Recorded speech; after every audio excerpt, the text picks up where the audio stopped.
എല്ലാവരും പറഞ്ഞു തീ അവളുടെ കുഞ്ഞിനെ വിഴുങ്ങിയെന്ന്. കാരണം ഒരു പിഞ്ചു കുഞ്ഞിനെ താങ്ങാവുന്നതിലും അപ്പുറമായിരുന്നു അന്ന് ആ വീട്ടിൽ നടന്ന തീപിടുത്തം. ഒഫീഷ്യൽ റിപ്പോർട്ട്സ് എല്ലാം വന്നു. കുഞ്ഞിന്റെ അസ്ഥി പോലും ലഭിച്ചില്ല.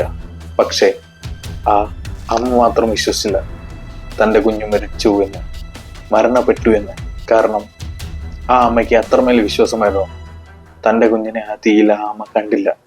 ആ അമ്മയ്ക്ക് അങ്ങനെ ഒരു ഫീൽ വന്നില്ല. പക്ഷേ കൂടുതൽ ആരും വിശ്വസിച്ചില്ല. 1997 തുടങ്ങി 2004 അവസാനിച്ച ഒരു അമ്മയുടെ അന്വേഷണത്തിന്റെ കഥ. ആ കഥയിൽ നമ്മൾ വിചാരിക്കുന്നതിലും അപ്പുറമുള്ള സത്യങ്ങളുണ്ട്. ഒരു അമ്മയുടെ തോന്നൽ മാത്രമായിരുന്നില്ല അത്. അതിനു പിന്നിൽ പല സത്യങ്ങളുമുണ്ട്. ഒരു അമ്മയുടെ തോന്നൽ അല്ലെങ്കിൽ ഒരു അമ്മയുടെ സ്നേഹം എത്രമാത്രം വലുതാണെന്ന് കാണിക്കുന്ന ഒരു കഥയാണ് 1997 ഫിലാഡൽഫിയയിൽ നടന്ന ഒരു അമ്മയുടെ സ്നേഹത്തിന്റെ കഥ. എല്ലാവർക്കും ഓഡിയോന്റെ 2ാമത്തെ എപ്പിസോഡിലേക്ക് സ്വാഗതം. Welcome to audio one truth അൺഫോൾഡ്സ്.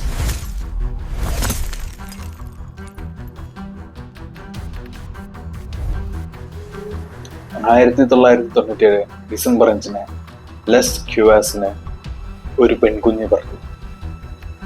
അവൾ വളരെയധികം സുന്ദരിയായിരുന്നു. തൻ്റെ അതേ കണ്ണുകൾ, തൻ്റെ അതേ നുണക്കുഴികൾ. പക്ഷേ 10 ദിവസം മാത്രമേ ആ സന്തോഷം നിലയ്ക്കൂ എന്ന് ലെസ് ക്യുവാസിന് അറിയില്ലായിരുന്നു. ലെസ് പ്രസവത്തിന് ശേഷം വീട്ടിലേക്ക് വന്നു. ഡിസംബർ 15, 1997. അന്ന് ഡെലിമർ, അതായത് ലെസിന്റെ മകളുടെ പേര് ഡെലിമർ എന്നാണ്.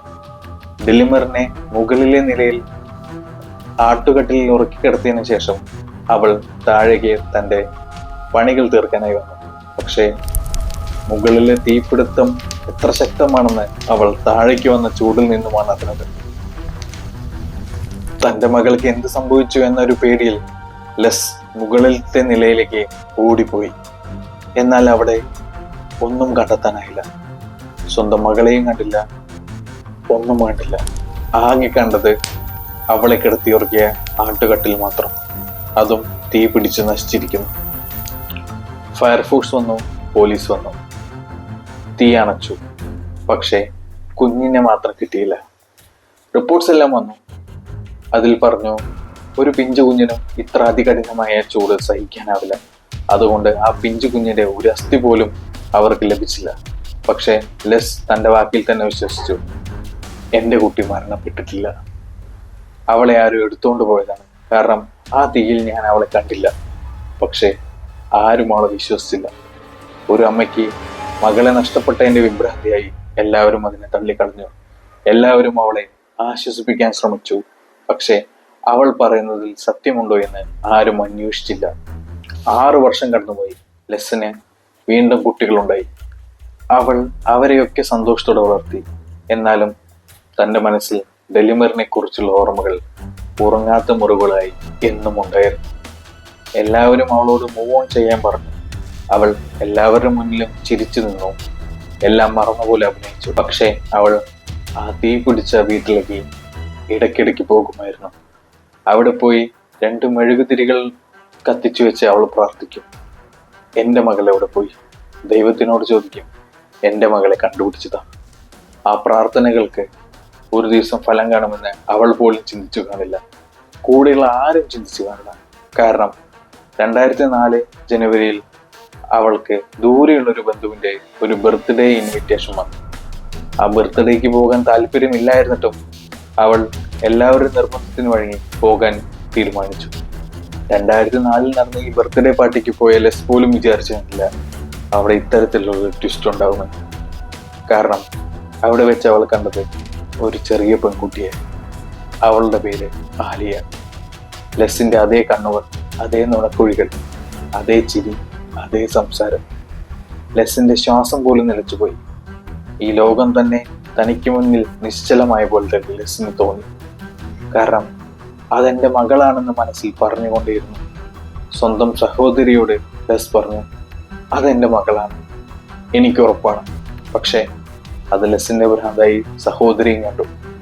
എന്നാൽ തലയിൽ പശ ഒട്ടിപ്പിടിച്ചിട്ടുണ്ടെന്ന് പറഞ്ഞ് ലെസ് ആ കുട്ടിയുടെ മുടി ചെറുതായി ഒന്ന് പറിച്ചെടുത്തു.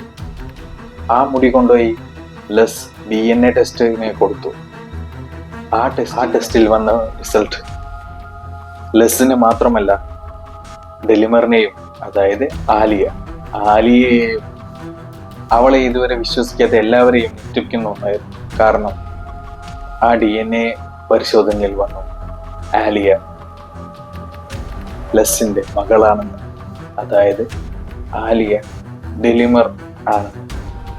ആ സന്തോഷം ആർക്കും വിചാരിക്കുന്നതിലും അപ്പുറമായിരുന്നു. കാരണം ഒരമ്മയുടെ സ്നേഹത്തിന്റെ കഥ, ഒരമ്മ വിശ്വസിച്ചിന്റെ കഥ, അത് സത്യമാകുമെന്ന് ആരും ചിന്തിച്ചില്ല. കരോളിൻ എന്ന സ്ത്രീയായിരുന്നു ലെസ്സിന്റെ മകളായ ഡെലിമറിനെ തട്ടിക്കൊണ്ടുപോയത്. ആ തീപിടുത്തവും അവൾ തന്നെ സെറ്റ് ചെയ്ത ഒരു നാടകമായിരുന്നു.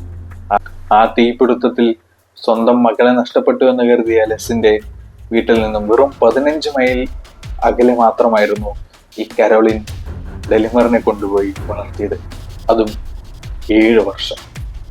1997 എല്ലാവരും മരിച്ചു എന്ന് എഴുതി തള്ളിയ കുഞ്ഞിനെ തേടി നടന്ന ആ അമ്മ 2004 സ്വന്തം മകളെ കണ്ടെത്തിയിരിക്കുന്നത്. ആ അമ്മയുടെ തോന്നൽ, അല്ലച്ചാൽ ആ അമ്മയുടെ സ്നേഹം, അത് അമ്മമാർക്ക് മാത്രം വിലപ്പെട്ട ഒന്നാണ്. എല്ലാവരും പറഞ്ഞു ഡെലിമർ മരിച്ചു എന്ന്. എന്നാൽ ആ അമ്മ മാത്രം വിശ്വസിച്ചില്ല. ആ അമ്മയുടെ തോന്നൽ, ആ അമ്മയുടെ സ്നേഹം, ആ സ്നേഹം 7 വർഷങ്ങൾക്ക് ശേഷവും സ്വന്തം മകളെ കണ്ടെത്തുവാനുള്ള പ്രചോദനമായി. ഇതുവരെയും സ്വന്തം മക്കളെ കണ്ടെത്താത്ത എത്രയോ അമ്മമാർ നമ്മുടെ നാട്ടിലുണ്ട്. ആ അമ്മമാർക്കും ഇതൊരു പ്രചോദനമാവട്ടെ. എന്നെങ്കിലും ഒരു ദിവസം അമ്മേ, നിങ്ങളും നിങ്ങളുടെ മക്കളെ കണ്ടെത്തും. ഈ അമ്മയുടെ കഥ നിങ്ങൾക്ക് എല്ലാവർക്കും ഇഷ്ടപ്പെട്ടു എന്ന് കരുതുന്നു. നിങ്ങളുടെ ഓരോ വിലപ്പെട്ട സജഷൻസും ഞാൻ ഇംപ്രൂവ്മെന്റിനായി സ്വീകരിക്കുന്നതായിരിക്കും. So until then, stay curious.